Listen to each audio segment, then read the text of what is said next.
whom do we blame? Because we find that it's like one person steals from the government, but tribes are there to also play as advocates for the devil. They come out and they say, this is our man, this is our lady. If a neighbor has stolen, it remains that it's our person, and therefore government should stop targeting some tribes. So whom do we really blame? Are we blaming the Wanjikos, the common people, or we have to blame those in government? No, the blame game actually goes to so many parties. One, at the political stage, we, the Wananchi, the Wanjiko, we are the people who elect those leaders who go to plunder. In fact, the people who plunder the economy are people we have elected. Presumably, we say that our votes are the ones that took these people to parliament. Now, which means that we also share part of the blame. How do we share the part of the blame as common managers? Because we are looking at things in the short run.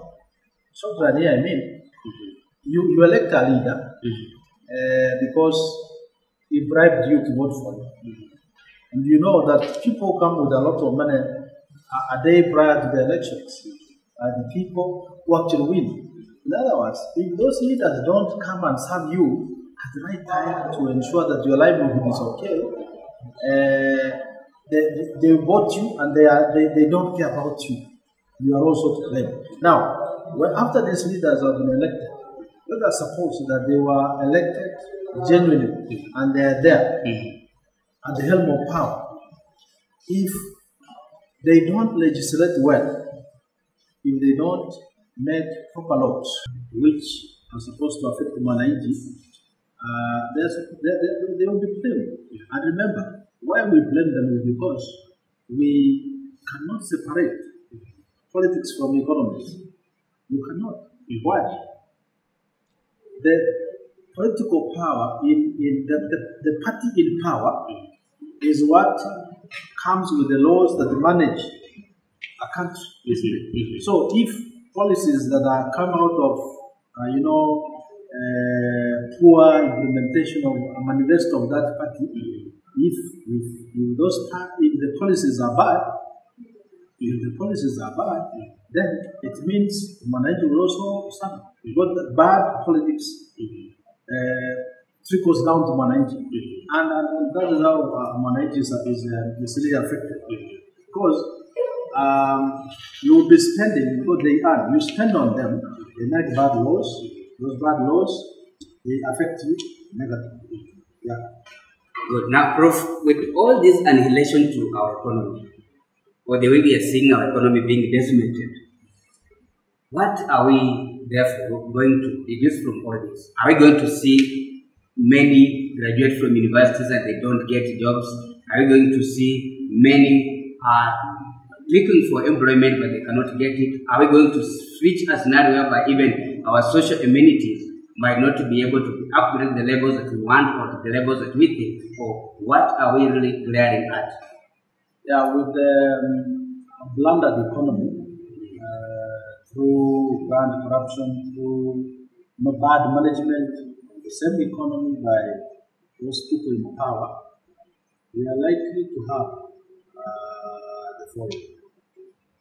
You will find the graduates who can't find any job to do. The business environment, of course, sometimes we are told that not all the people are supposed to go and seek employment. You can self-employ, isn't it? But you cannot self-employ if the business environment is not conducive. That's what we are likely to get.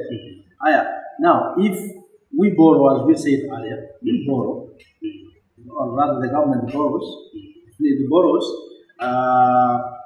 the revenue that has been borrowed is blundered. Once it is blundered, then we are likely to service loans which have not been put into productive use. What we are likely to get at that time is the rise of interest rates for people who go to borrow from now local banks. You are likely to have a very poor GDP rate. That one you are likely to have. High level unemployment.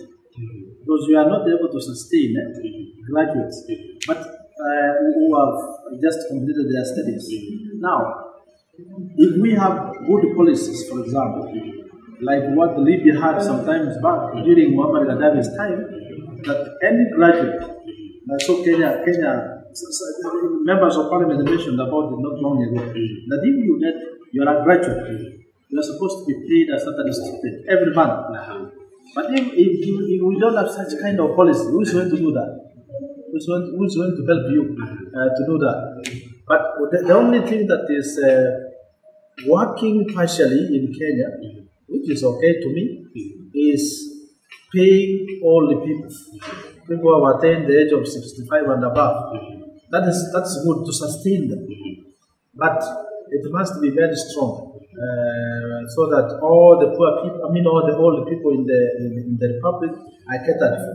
Now, if we also extend the same to people who have recently acquired degrees, for example, then we pay them something small to sustain them. So, to be sustained here means you can get even 3,000 shillings to even go and photocopy your CV or go type your CV. Now, without that, you can't do anything. You can't do anything. Yeah. As we move up this show, Prof, a simple question. With this fight against graft, do you see us succeeding? Do you see a state of hopefulness, or you're seeing a state of despair and possibly despondence?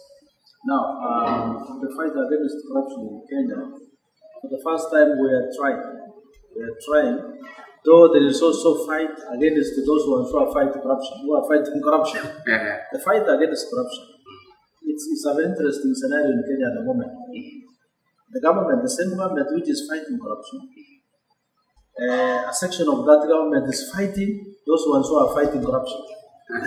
For example. No, but that one won't help us, because a government that wants to streamline things in Kenya is supposed to speak in the same voice. For example, the president, the deputy should speak the same language. Because why will a section of the government blame the DCI or blame the DPP? And yet, these are departments of government which are actually fighting corruption. We have also EFCC, which is not a strong, state department to fight corruption. But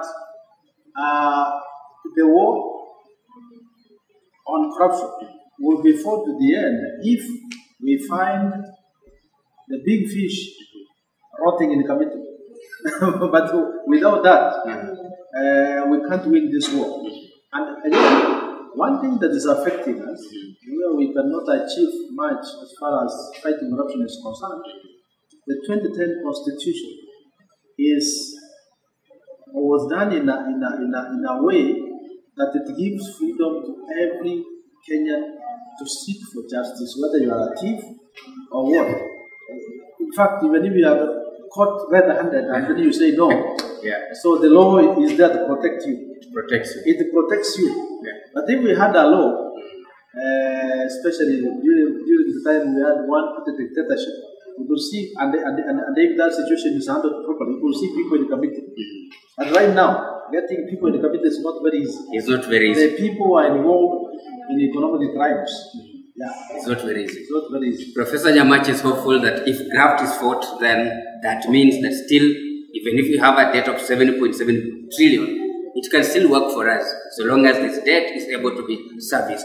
Otherwise, if it's not serviced, then it means that we are likely to find ourselves in a standstill, on a standoff, in such a way that many will graduate from universities will not have jobs, and therefore we'll end up having an economy that is much mad with banditry than anything else. Of course, this is Felix Mulunda. I appreciate you so much for turning up. Thank you so much. Thank you so much. And of course, we ask that please kindly, if you are not subscribed, you can do that. Those who have done so, I really appreciate you, and I say thank you so much. I love you. I wish you nice moments as you continue following up on my YouTube channel.